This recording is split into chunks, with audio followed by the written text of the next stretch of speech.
tribune du sport, Karim Dronet. Nous allons parler sport automobile à présent dans les tribunes du sport en compagnie d'Abdelouad Etoubaji, qui est le président de l'association sportive de l'automobile du Maroc et administrateur également de la page Facebook Histoire du sport auto au Maroc. Abdelouad, bonjour. Bonjour. Et nous avons également à nos côtés Abdelawi, qui est le fondateur de l'Union marocaine automobile ancienne. Bonjour Siabla. Bonjour Karim. Alors parlons tout d'abord voiture ancienne, parce que c'est un élément qui nous est cher au cœur. C'est toujours un plaisir de voir ces voitures de collection. C'est quoi exactement l'Union marocaine des automobiles anciennes? C'est quoi sa vocation? Alors l'Union marocaine automobile ancienne a été créée il y a à peu près 6 mois. L'objectif c'est d'essayer de travailler sur ce patrimoine qui est un patrimoine culturel important et qui retrace l'histoire du Maroc et l'automobile, et essayer donc de regrouper tous les clubs marocains autour d'un certain nombre d'objectifs et structurer l'organisation des événements dans le cadre d'un programme annuel, et puis surtout redonner à ce patrimoine, le faire connaître à l'étranger, faire connaître le Maroc comme terre d'accueil pour des circuits aussi bien à thèmes culturels, de solidarité ou des thèmes tout simplement sportifs. Alors c'est vrai que le Maroc est une terre d'accueil et aussi une terre propice justement au développement du sport automobile. J'en veux pour preuve tous ces rallyes classiques qui sont organisés. Je pense notamment au rallye historique organisé par Yves Loubet, qui revient régulièrement sur les traces du rallye du Maroc.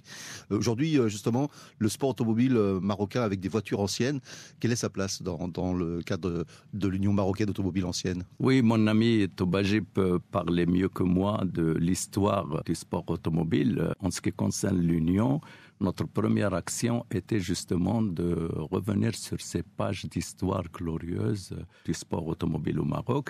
Et lors des journées nationales du patrimoine véhicule d'époque que nous avons organisées le 12 au 14 octobre, nous avons inscrit comme premier événement la commémoration du circuit de Ain Diab des années 58, qui était la dernière édition était le 19 octobre, donc 1958, et nous avons fait sortir une 50aine de véhicules qui ont fait ce circuit pour faire connaître justement que ça a existé. Ce circuit, c'était quelques 20 000 pratiquement personnes qui ont pu assister.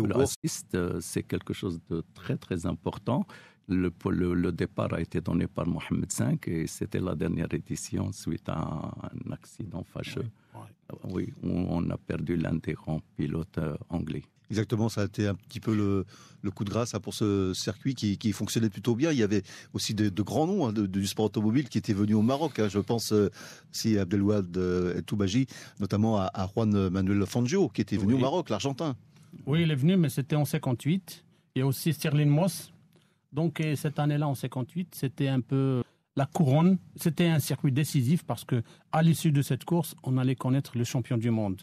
Et ils étaient deux à se battre pour ce fauteuil de champion du monde. C'était Mike Hawthorne et Stirling Moss.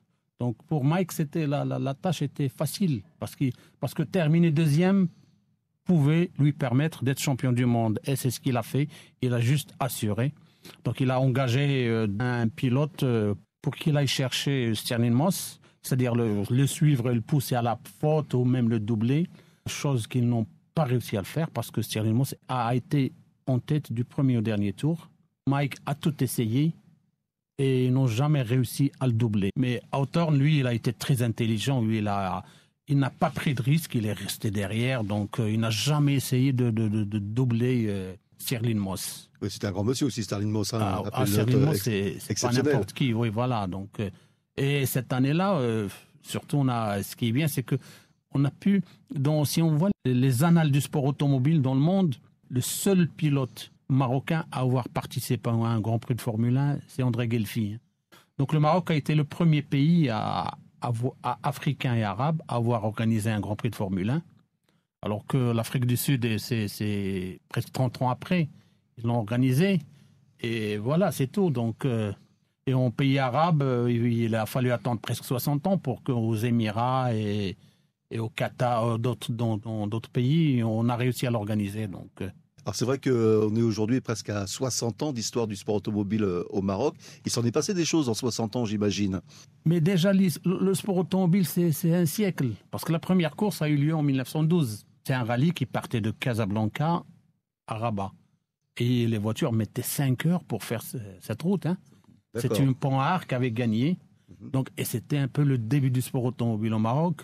Pour plusieurs, la raison, la principale raison, c'est parce que c'est la proximité avec l'Europe. On est à 14 km de l'Europe. Et l'Europe, c'est un peu le berceau de l'automobile. Donc voilà, et là, et depuis, il y a eu beaucoup de courses. Les courses, ils ne s'arrêtaient presque pas au Maroc. Hein. C'était presque tous les mois un grand prix ici au Maroc organisé, des rallyes. C'est vrai qu'il y a un dynamisme au niveau de la Fédération royale marocaine des sports automobiles. À une certaine époque, justement, où il y avait des courses de vitesse pratiquement tous les week-ends aussi. Hein. Si on essaie de voir l'histoire du sport automobile, donc la fédération a été créée en 1958. Donc la Fédération royale marocaine du sport automobile. Mais elle n'a jamais eu les pouvoirs sportifs. La Fédération internationale a donné les pouvoirs sportifs pour diriger le sport automobile à l'Automobile Club du Maroc. Au Royal Automobile Club. Au Royal Automobile Club. Et ça a duré pendant des années. Donc les années 80, on a eu, pas les années, mais début 90. Pourquoi ? Parce qu'on avait beaucoup de sponsors. On avait un producteur de cigarettes très connu qui était présent avec nous. Donc ce qui fait que les clubs n'avaient pas de problème pour avoir le budget. On avait un pilote très connu, Voltolina, qui finançait. C'était un sponsor.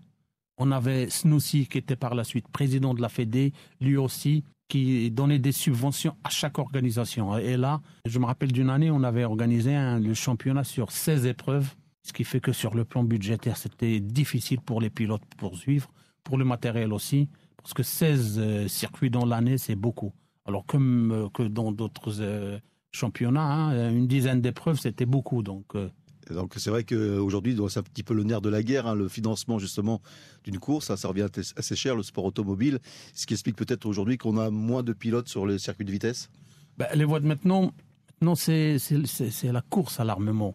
Il faut une voiture très rapide, très puissante, donc très chère. Dans les années 60-70, hein, les pilotes ramenaient de petites voitures. Il suffisait de prendre un arbre à cames, des carburateurs, des pneus plus larges et on s'amusait. Maintenant, il faut un moteur préparé en France, à l'étranger, et le ramener et le monter sur la voiture. Parfois, il y a même des pilotes qui emmènent leur voiture en France pour la préparation, parce qu'ici, on n'a pas de préparateur. Hein. Préparer un moteur de voiture, c'est fait par des gens qui ne font que ça, des spécialistes. C'est fini, les petits bricoleurs, les garagistes qui bricolent les voitures, qui l'allègent, ça c'est fini. Hein. Maintenant, c'est la performance pure. Hein. Exactement, c'est très scientifique. Ah oui, c'est différent. Maintenant, oui, voilà. Abdallah, c'est vrai qu'avec l'Union marocaine automobile ancienne, vous avez également ce patrimoine donc de voitures de course aussi, j'imagine, au sein de votre association. Oui, il y a de tout. Nous, on ne fait pas de différence. Ce qui est important, c'est de reprendre ces véhicules qui racontent l'histoire de l'industrie automobile, l'histoire de l'automobile au Maroc. Et l'une de nos grandes préoccupations actuellement, c'est d'essayer de voir comment on peut remettre sur les routes un nombre très important de véhicules qui aujourd'hui moisissent dans des fermes ou dans des garages. Alors justement, ce capital dont vous parlez, aujourd'hui, donc, ce qui bloque, c'est la carte grise et finalement l'immatriculation. Justement, donc, je voudrais commencer peut-être par qu'est-ce qui se passe ailleurs. Comme ça, on n'invente pas l'eau chaude. Aujourd'hui, en Europe, la règle, c'est que lorsque vous venez avec un véhicule de collection, il suffit de le faire expertiser. Avec ce rapport d'expertise et une déclaration sur l'honneur, vous obtenez immédiatement une carte grise. L'objectif, c'est de donner une carte grise pour pouvoir tout de suite immatriculer ce véhicule et donner à son propriétaire ou à son immatriculateur la possibilité d'investir et le remettre à niveau. On estime qu'il faut d'abord sauvegarder le patrimoine et qu'après, s'il y a des problèmes de propriété ou s'il y a des problèmes d'ayant droit, ça se règle dans un autre cadre. cette formule ou cette solution n'existe pas. Et nous entendons nous rapprocher des autorités pour essayer de la mettre en place, parce que l'aberration du système, c'est que certains véhicules sortent du Maroc, s'immatriculent par cette méthode et reviennent au Maroc parce que leurs propriétaires ont trouvé cette solution ou cette astuce pour pouvoir les remettre dans le circuit. Et donc, aujourd'hui, malheureusement, beaucoup de véhicules sont achetés ici sous forme d'épave et partent à l'étranger. On a quelques véhicules qui, théoriquement, ne doivent même pas sortir parce que c'est vraiment un patrimoine de l'humanité ailleurs. On sait que, par exemple, Cuba, le parc automobile de collection est classé patrimoine de l'humanité.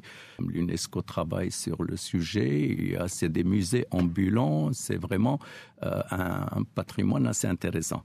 Et donc, l'UMA, aujourd'hui, essaye de se rapprocher des autorités. Le dernier dîner débat que nous avons organisé dans le cadre de ces journées nationales du patrimoine véhicule d'époque était justement d'échanger avec les responsables intéressés par le secteur, que ce soit le ministère du Tourisme, le ministère de la Culture ou le ministère du Transport. Et donc, la sauvegarde de ce patrimoine est très urgente et très importante parce que sinon, on va perdre un capital énorme qui est actuellement en train de se détériorer. Il y a la possibilité aussi de l'enrichir par de l'importation. On sait que beaucoup de véhicules sont très, très chers à restaurer à l'étranger par la problématique de coût de main-d'œuvre. Or, au Maroc, on a des possibilités extraordinaires parce que nous trouvons aujourd'hui dans les garages ou dans les ateliers de la périphérie des véritables maîtres artisans pour la restauration parce qu'ils ont travaillé sur ce type de véhicules pendant encore très longtemps et ils maîtrisent parfaitement ces technologies. Donc, importer un véhicule aujourd'hui qui est pratiquement irrécupérable à l'étranger peut parfaitement être possible au Maroc avec une création de l'emploi, avec une valorisation intéressante de ce que font ces garagistes et ces artisans. Et malheureusement, là encore, il y a des problèmes en termes d'importation liés aux droits de douane, liés à l'absence d'un barème. C'est à peu près à la tête du client que la douane aujourd'hui taxe les véhicules importés. Il y a aussi au niveau local la problématique d'organiser, c'est l'une aussi des missions qu'on s'est fixées à l'UMA, d'organiser des bourses d'échange en matière de pièces, des sites qui permettent de donner aux collectionneurs les possibilités de s'approvisionner en pièces, etc. Et voire même aujourd'hui avec les 3D, etc., on arrive à fabriquer pas mal de pièces. On s'est rapproché de l'IFMIA à Tête Mellil pour pouvoir, avec des étudiants, mettre en place une petite unité qui peut fabriquer une pièce spécifique pour sauver un véhicule. Et donc tout ça, c'est un travail qu'il faut faire, mais qu'il faut aussi obtenir des autorités compétentes les possibilités d'encouragement. Oui, parce que j'imagine qu'une voiture ancienne, elle ne passe pas au contrôle technique aujourd'hui. Si, c'est une obligation. Le contrôle technique est une obligation, surtout pour les aspects de sécurité. Mais il y a véhicules de collection et véhicules de collection. Aujourd'hui, vous trouvez, si vous voulez, si on revient un peu aux caractéristiques ou ce qui caractérise un véhicule de collection et que vous prenez juste l'âge, il va falloir immatriculer le tiers du parc du Maroc. Ce n'est pas du tout la donnée essentielle. Il y a bien d'autres critères. Ces véhicules doivent avoir marqué un tournant dans l'histoire de l'industrie ou avoir appartenu à des personnalités ou avoir tout simplement aujourd'hui un caractère reconnu à l'échelle mondiale comme véhicule de collection. Et là encore, en matière de qualification, on en parlait tout à l'heure avec Setoumbaji, la qualification aujourd'hui et le recensement des véhicules de collection est aussi une priorité pour nous à l'UMA. Parce que on a fait cette dernière manifestation, on a lancé un appel pour une exposition, pour un salon du véhicule de collection. C'était vraiment un ballon d'essai. Et on s'est retrouvé avec un parc énorme qui s'est regroupé à Casablanca de propriétaires. On ne s'attendait pas à voir autant de véhicules, autant de marques, autant de modèles, autant d'époques représentées. Et je pense que si on fait un travail un peu plus technique et plus approfondi pour caractériser le véhicule de collection au Maroc et faire un inventaire, on va avoir des surprises assez intéressantes. Moi, à chaque fois, je découvre dans un garage un véhicule qui a marqué l'histoire du Maroc. On en parlait tout à l'heure. Il y a énormément de véhicules qui, aujourd'hui, ont de l'histoire et qui sont jetés dans des fermes. C'est vrai qu'il y a un véritable engouement également pour ces voitures de collection. On a pu le constater d'ailleurs au Salon du Cheval, la dernière édition, la 11e édition, où il y avait déjà une belle exposition de voitures de collection également en parallèle, donc les chevaux mécaniques à côté des vrais chevaux. C'est encore l'UMA qui a, dans le cadre de cette manifestation, qui a été invité pour venir exposer ses véhicules et faire cette rencontre entre le cheval. Et dans le dernier salon, cette connexion était bien représentée par le musée de Belghazi, puisqu'on a exposé des carrosses. Et donc les carrosses, il fallait bien les faire rouler avec des chevaux. Il y avait plusieurs carrosses, 4 du XVIIe siècle, dont celle qui a été offerte par Louis XIV à Moulay Ismaïl, qui est aussi une pièce historique. Donc la liaison entre le cheval et le véhicule, c'était le moyen de transport. C'est donc bien ça. Et je pense que justement, vous me posiez la question tout à l'heure sur pourquoi l'UMA. Jusqu'à présent, ce qui était organisé, c'était des rencontres, des regroupements de voitures à l'occasion d'un événement national ou à l'occasion tout simplement d'amis qui ont décidé de se regrouper quelque part et profiter de leur voiture et faire un peu de l'exhibitionnisme. Mais aujourd'hui, l'UMA a d'autres objectifs complètement. Vous savez qu'on est à la 3e édition l'année prochaine du RAID de solidarité internationale, prix Mohamed Mjid. Parlait tout à l'heure du Royal Automobile Club. Le président c'est Mohamed Mjid et donc en son honneur, on organise un événement national de solidarité vu aussi son engagement dans le social. Et on a regroupé entre le véhicule et la passion du véhicule et l'engagement social. La 2e édition était dans l'oriental. Nous travaillons sur un thème, la vue, c'est la vie. On fait un circuit, on le dessine, on lance une campagne, une caravane médicale pour identifier les enfants qui ont un problème visuel. Et puis, on récupère les ordonnances, on fabrique les lunettes et on ajoute, bien entendu, pour que ça ne soit pas tout simplement un remède à un mal, on ajoute le thème sport, survêt et espadrilles, le thème lecture, des livres. On fait des packs et puis on part avec les voitures sur le circuit, on s'arrête dans ces écoles et on dépose ceci. On en profite en même temps. Donc c'est vraiment, il faut donner un sens à ces circuits. En Europe, et on disait tout à l'heure que la terre du Maroc est une terre d'accueil. Les thèmes sont nombreux. Ça peut être les villes impériales avec des thèmes de musique classique. Ça peut être des thèmes d'ordre sociaux, etc. Et donc, il y a beaucoup de choses à faire et ça peut être un outil de développement touristique et socioculturel. Je reviens sur l'histoire du sport automobile avec vous, Abdelouad Toubaji. C'est vrai que dans cette histoire, il y a eu des hommes aussi qui ont marqué l'histoire du sport automobile au Maroc. Je pense notamment au regretté Max Cohen-Olivar qui vient de nous quitter. Bah, effectivement, Max, c'était une légende, hein, il faut le reconnaître. Max fait partie des quelques pilotes qui ont participé, qui ont fait plus de 20 participations aux 24 heures du Mans. Il a couru sur toutes sortes de voitures, hein, des Porsche 962, 56, des Tiga, des Lola, des Lancia.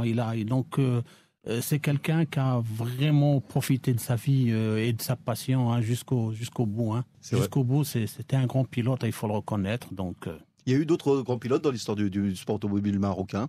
Parmi ces pilotes, hein, donc moi je mettrais Benani Mehdi, hein, son père aussi, hein, c'était un pilote, sa maman. Oui. On a eu énormément de pilotes, hein, qui ont marqué cette histoire. Hein. Que les Idrissi, Laqati, Voltolina, Fadli, donc voilà, donc ça dépend Patrick des périodes. Borne et compagnie aussi. Ouais, voilà, Patrick Borne et aussi, oui. Alors c'est vrai qu'il y a eu beaucoup de pilotes, il y a aussi une évolution, hein, dans le sport automobile marocain, parce que au départ on était parti sur des circuits de vitesse, puis ensuite il y a eu toute la vague des rallye raids qui continuent d'ailleurs de se développer aujourd'hui. Ben effectivement, voilà. Pourquoi on a beaucoup de rallyes au Maroc? Et tout simplement parce que les organisateurs ne peuvent plus aller en Algérie, en Tunisie, Sénégal, Égypte et d'autres pays. Donc, ce qui fait que le pays le plus sûr est là où ils ont l'infrastructure hôtelière, routière, la sécurité. Donc, c'est le Maroc. Et c'est pour cela que les rallyes ne s'arrêtent pas au Maroc. Ça ne s'arrête pas. Parfois, il y a même, pendant la même semaine, il y a 2 grands rallyes qui se déroulent exactement en même temps et qui arrivent à se croiser à un moment donné. Donc. Et c'est vrai aussi qu'il y a une donnée qu'il faut prendre en compte, c'est qu'aujourd'hui en Europe, il n'y a pratiquement plus de pistes à l'état brut, que l'on retrouve en revanche au Maroc, et c'est d'ailleurs l'un des plaisirs de Yves Loubet qui organise le rallye historique du Maroc. Ben voilà, et maintenant il est allé loin, Yves, il va organiser un autre rallye, un rallye raid dans le sud, et ce sera l'année prochaine à l'occasion de la Marche verte. Comment vous voyez-vous l'évolution future du sport automobile au Maroc ? Ben, je pense que maintenant, on attend. Il y a trop de problèmes au niveau du sport automobile au Maroc. Des clubs se sont retirés de la Fédé, donc jusqu'à présent, il n'y a eu que quelques manches du championnat organisées avec quelques voitures, donc on attend la prochaine assemblée générale pour remettre les choses au clair, donc et tout remettre dans un état pour pouvoir redémarrer le sport automobile. Il y a quand même des épreuves qui sont importantes, je pense notamment au WTCR qui se déroule à Marrakech. Oui, mais c'est une épreuve... La formule électrique aussi. Oui, aussi, non. Oui, ce sont des événements internationaux, donc ils n'ont rien à voir avec le sport automobile national, donc... à part Mehdi qui arrive à participer au WTCR, c'est tout. Donc c'est international. Au niveau national, où ça marche très très mal. Vous vouliez rajouter quelque chose Moi, je dirais que Tobaji a touché du doigt le fond du problème. Aujourd'hui, et c'est ce que nous avons vécu à l'UMA, ou qui a motivé la création de l'UMA, c'est qu'il y a des crises au niveau des institutions qui dirigent tout ça. Il y a beaucoup d'intervenants, on ne sait pas toujours qui fait quoi. Ministère de tutelle, notamment ministère de la jeunesse et des sports, et c'est pas tout à fait, elle l'a peut-être jamais mis au même niveau que les autres, le sport mécanique, au même niveau que le reste des sports. Et donc, il va falloir revoir au niveau de ces structures, revoir les organisations, revoir les institutions, les démocratiser un peu plus et puis surtout mettre de l'ordre sur le plan législatif. Il y a énormément aujourd'hui de choses à structurer. Messieurs, je vous remercie. Si Abdelawi est donc fondateur de l'Union marocaine des automobiles anciennes, et Abdelouab Etoubaji, qui est donc président de l'association sportive de l'Automobile Club du Maroc, et également administrateur de la page Facebook Histoire du sport automobile au Maroc, que je vous invite à aller visiter, puisqu'il y a de formidables photos anciennes où l'on revoit toute l'histoire justement du sport automobile au Maroc. Merci messieurs d'avoir été avec nous. Merci Karim.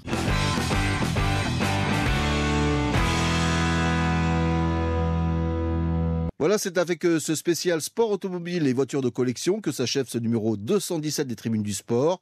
Merci de l'avoir suivi. On se retrouve samedi prochain pour un autre numéro. D'ici là, sportez-vous bien sur Atlantic Radio.